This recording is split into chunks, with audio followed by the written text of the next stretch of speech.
Hey guys, Greg On2Reels. I just thought I'd show a video of how easy it really is to tie a double snell knot.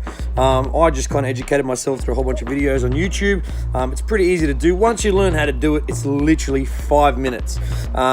So what you're left with is the twin hook setup like this. The one I make isn't adjustable, so you got to kind of set it to the bait you're using. So whether you're using squid or any kind of other bait, just set it to the length you want. But man, it's really easy to make.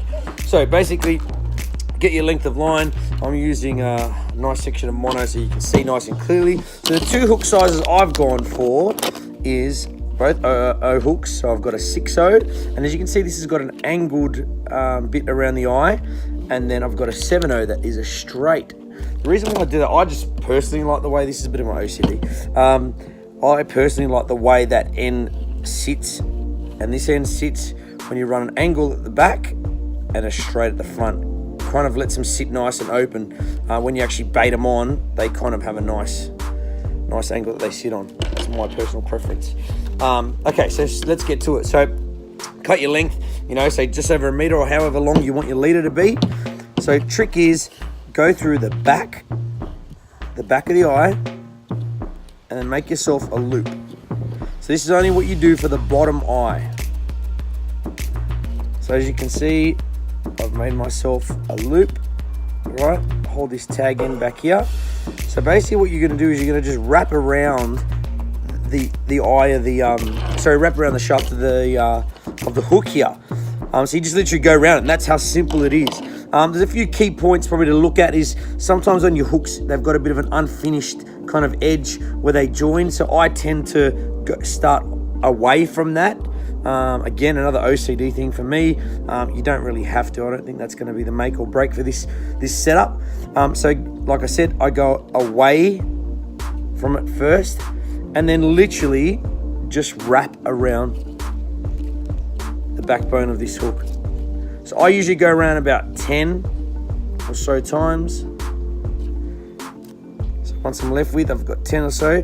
And so see, I've got that little loop that I made. I'm just going to feed the end through that.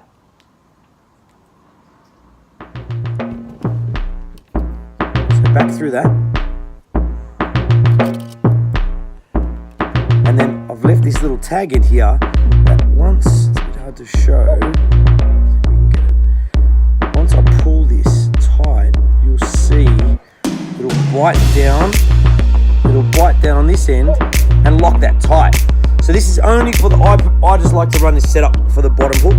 So then just feed it back through the eye, going back out opposite to the way it came in, and literally, folks, that is it. That is your first snell. So if I wasn't talking to you guys the whole time, that probably would have taken me about 1 minute, but as you can see, it's taken 3 minutes and we're already done one. So for the other side, for the next one over, again, as I said, I run an angled eye for the next hook.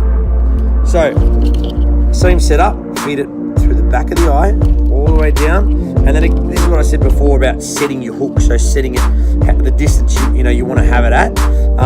So I'm using squid tomorrow, so these are my setups I'm getting ready for tomorrow.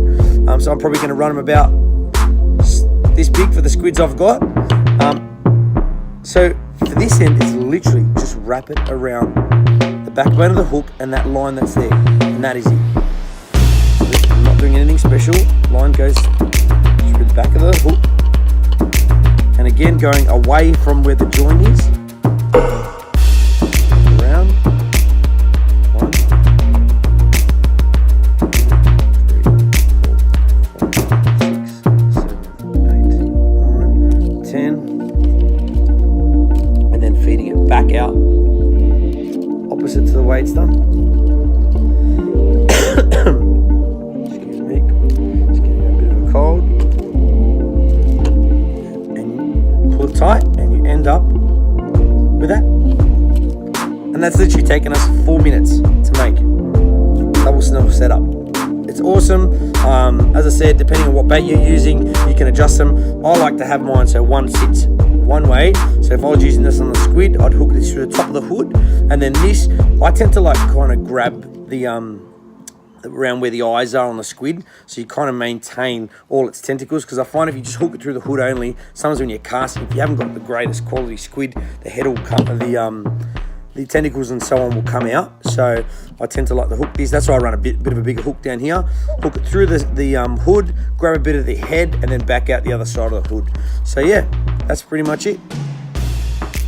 Awesome. So it lines.